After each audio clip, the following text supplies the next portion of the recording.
Well, it all started, I guess, with Antonio Schiappa, who, as I understand it, first went from Italy to Peru in about the 1850s, I guess. When the Schiappa and Solari took over, that they just had cattle and sheep.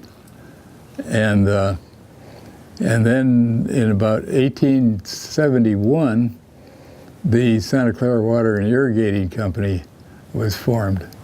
As I told you earlier, Senator Bard was one of the, I think he was the first president, and Mr. Antonio Schiappa was on that board. I can't remember the others. There were others on it. But that's when they built the ditch that goes down the Rose Avenue, or did go down Rose Avenue, and served all the farmers along there. And of course, after that, then they had water they could irrigate with, and they started growing crops that they tell me that this ranch at one time, because of course the ranch was a lot larger at that time, but they had the largest lima bean business in the world. Probably the Limonera Company was one of the first that had a lot of lemons, and then we didn't have very many lemons here until, well, I came back here about 35 years ago and started managing the ranch.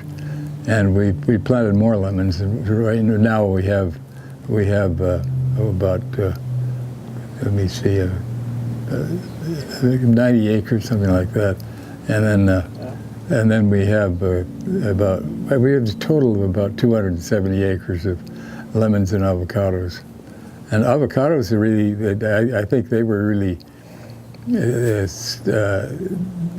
brought into the county by a few people in the Santa Paula area. If you talk with Dora Castell, I think some of her relatives helped bring the avocados in. Because we didn't have avocados here to speak of until about, let me see, about 56. When my mother inherited the property, there was 1,701 acres, and now they're well, of what she inherited, probably about 800 acres. But then there's what used to be the Santa Clara Water and Irrigating Company, and that's an additional acreage, and that brings it up to about 1,230 acres.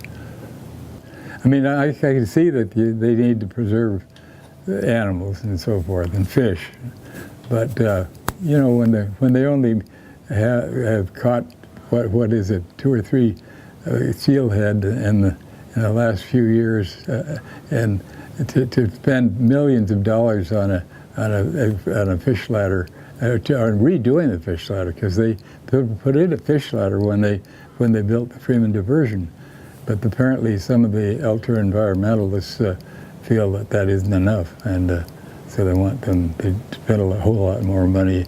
So it gets a little bit ridiculous, I think. They could have diverted a whole lot more water, but then I think it was the National Marine Fisheries required them to let it go to the ocean for a long period of time when I think it should have been used for diversion. It takes water to grow crops, and it takes crops to feed the nation and the world. Years ago, in the early 1900s, that they even used to bring fish in from Northern California and dump them in the river, and that's apparently how they even got started in the Santa Clara River. The United Water Conservation District, and I wish them well. I hope that they can get some sense out of some of our government people, and be allowed to do what they're meant to do.